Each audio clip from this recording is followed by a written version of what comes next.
Bismillahirrahmanirrahim. Assalamualaikum warahmatullahi wabarakatuh. Kali ini kita kedatangan motor ya guys ya, Beat tempur yang dimana kalau dilindas truk pun nih motor kagak bakal rusak guys. Saking kuatnya ini motor. Ownernya ngeluh bahwasanya motor ini lemot ya guys. Iya udah kita kencengin tenang baik. Jadi simak videonya sampai habis, jangan di skip dan dilarang ketawa.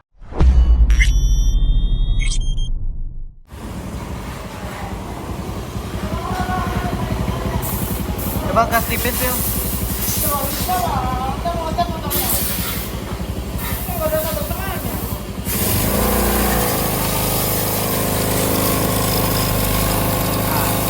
Kedengeran suara ngericiknya nih guys. Dan untuk kondisinya motornya nggak punya standar 2 ya guys ya. Jadi di sini kita lakukan pengganjelan biar motor ini bisa berdiri tegak kayak punya Amin. Oke guys, jadi kurang lebih seperti itu. Jadi permasalahan ada di persibitian yang berisik ya guys. Itu sangat mengganggu banget dah pokoknya. Oke, jadi kurang lebih seperti itu tadi cek sound dan permasalahannya. Langsung saja kita lakukan pembongkar pada bagian persivitian duniawinya ya guys ya. Dan mari kita lihat keburikannya dan kerungkatan pada CVT-nya apa aja sih. Untuk kondisi kipas pulihnya doi masih menggunakan yang standar dan kondisinya nih aman sentosa ya guys ya. Buset nih besi full ya guys ya. Kalau dibobot keras banget ini pulihnya sumpah dah. Terus untuk rumah rollernya doi masih menggunakan yang standar dan kondisi ini sudah dilakukan pembobotan ya guys ya. Tuh kan kipas pulihnya kagak bakal dibobot soalnya susah banget itu dibobotnya. Terus untuk rumah rollernya udah dibobot kan gitu.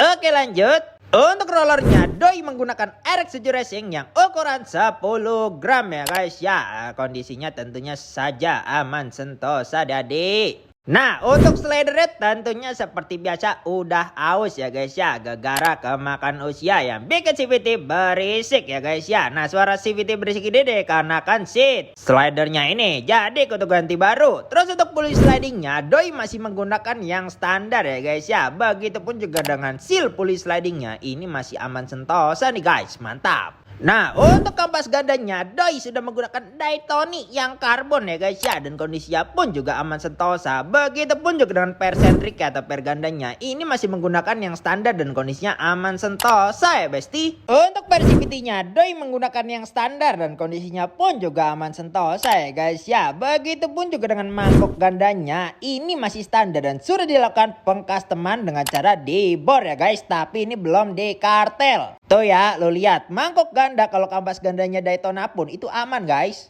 Kecuali kalau mangkok gandanya di kartel tapi kampasnya standar. Nah itu modiar yang ada. Jadi udah kejawab ya kalau mangkok gandanya belum di kartel tapi kampas gandanya Daytona itu aman ya guys. Untuk ban beltnya doi menggunakan yang standar. Dan ini kondisinya udah rungkat sadadanya ya guys ya. Karena kemakan usia yang bikin motor loyok nih guys. Kalau ban beltnya kayak begini ya solusinya kudu ganti baru ya guys. Lo mau akalin gitu gimana ceritanya ngakalin fan belt itu ya guys. Pakai ikat pinggang guys kayaknya mah bisa tuh. Untuk filter udaranya doi menggunakan yang standar dan kondisinya ya lu lihat sendirilah, sedih kalau diceritain mah. Pokoknya ini salah satu bebenguk yang menyebabkan motor itu loyok plus boros pisan ya guys ya, boros. Oke, untuk kasbuli belakangnya ini udah oblak karena kemakan usia yang bikin CVT-nya ini bunyi dan tarikannya tuh loyo ya guys. Nah tadi di video awal kalau lu dengerin suara berisiknya, nah ini salah satu penyebab suara berisiknya guys. Kudu dilakukan pergantian ya guys ya. Ini juga seal kulkasnya bocor ya guys ya, karena kemakan usia, wajar. Oke, setelah bagian CVT-nya sudah kita analisa secara keseluruhan, di sini mari kita lakukan pembongkar pada bagian karburatornya ya guys ya. Dan mari kita lihat keburikannya. Untuk kondisi karburator ini, doi masih menggunakan yang standar. Kondisinya hanya burik wajar pemakaian ya guys ya. Nanti akan kita lakukan pembersihan hingga protolan terakhirnya. Udah tenang baik pokoknya mah. Untuk businya, doi menggunakan ngok tipe R dan kondisinya ini aman sentosa ya guys. Hanya perlu kita lakukan mandi-mandi kucing gitu guys. Langsung saja kita panggil ownernya untuk dilakukan pengedukasian. Pemberitahuan apa aja sih yang rungkat di motor ini. Apa aja sih yang sehat di motor ini gitu guys. Jadi kita meminta izin juga apakah mau diganti part-part yang rusaknya. Alhasil ownernya ngomong mau. Pokoknya yang perlu diganti aja. Oke siapa takut. Sebelum melakukan pergantian di sini ini mari kita lakukan pembersihan pada bagian karburator dan antek-antek lainnya dengan menggunakan bensin agar pembersihan itu merata ya guys. Terus untuk pengglowingannya tentunya dengan menggunakan karbu cleaner supaya pembersihannya merata. Dan ini dia hasil pembersihannya. Kinclong bener ya guys ya.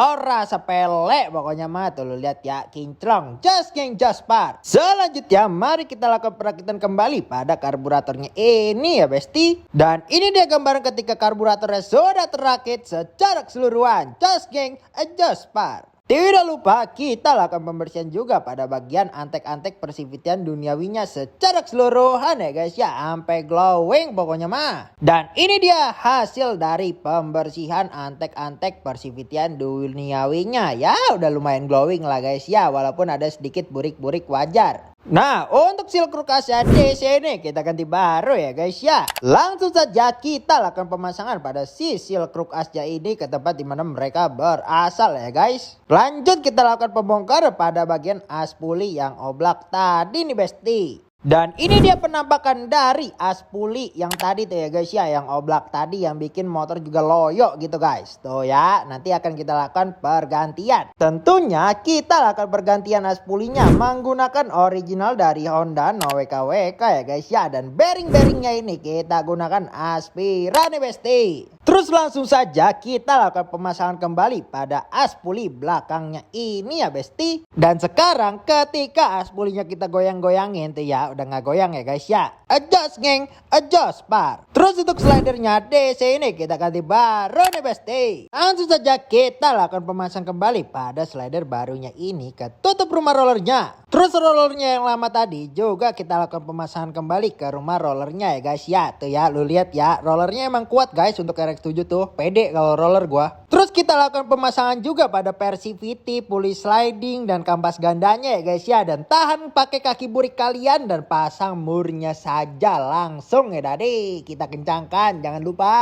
Kalau kagak lu injek itu kampas gandanya bahaya banget ya guys ya. Sahlan tuh sering jadi korban ya guys. Kampas gandanya loncat biasa ke dagu guys kalau itu. Terus kita kencangkan menggunakan impact. Untuk fan beltnya di sini kita ganti baru menggunakan original dari Honda ya guys ya. Karena fan belt yang tadi udah burik seadanya. Jadi langsung saja mari kita lakukan perakitan pada bagian persivitian duniawinya ya guys ya. Kita kencangkan seluruh baut-baut yang ada di persivitian duniawinya ini. Nah untuk bearing bak CVT-nya di sini kita ganti baru menggunakan Aspira andalan kita ya tadi. Langsung saja kita lakukan pemasangan. Ada bearing bak CVT-nya ini ya besti. Dan ini dia penampakan ketika CVT-nya sudah dilakukan pemasangan secara keseluruhan. Just geng just par. Dan untuk filter olinya di sini kita ganti baru menggunakan original dari Honda No WKWK seperti biasa ya guys. Langsung saja kita lakukan pemasangan pada filter udaranya ini ya guys. Udah rapih nih besti. Mantap mantap. Oke selanjutnya tidak lupa kita lakukan pemasangan pada karburator ya. Sudah kita lakukan pembersihan tadi ya besti.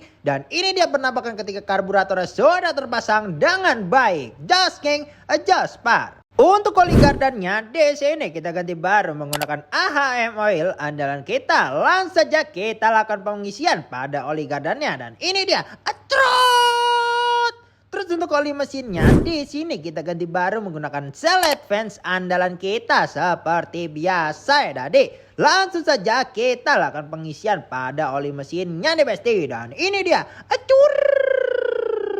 Apa salah dan dosaku sayang, cinta suciku kau buang-buang. Lagi-lagi.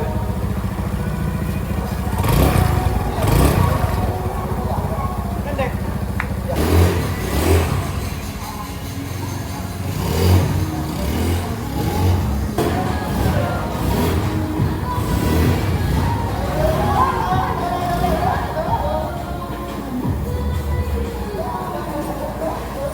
Oke, setelah dirasa aman, langsung saja kita lakukan pemasangan pada body-body ya guys.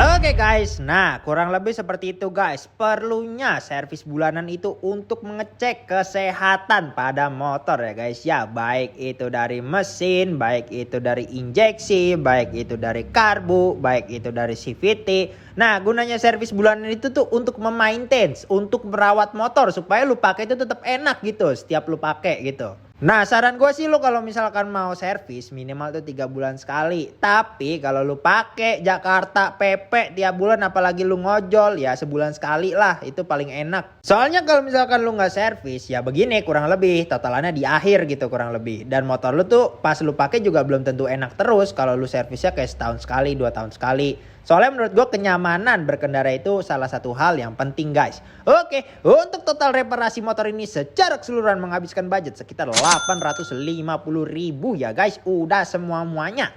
Oke, mau dibuatkan konten apa ke depannya? Komen di bawah. Jangan lupa like, komen, dan share. Dan juga subrek dan nyalakan lonceng supaya lo pada tahu pas gue lagi upload video Jos Geng Jospar gue. Nggak lu klik loncengnya, gue gedik lu.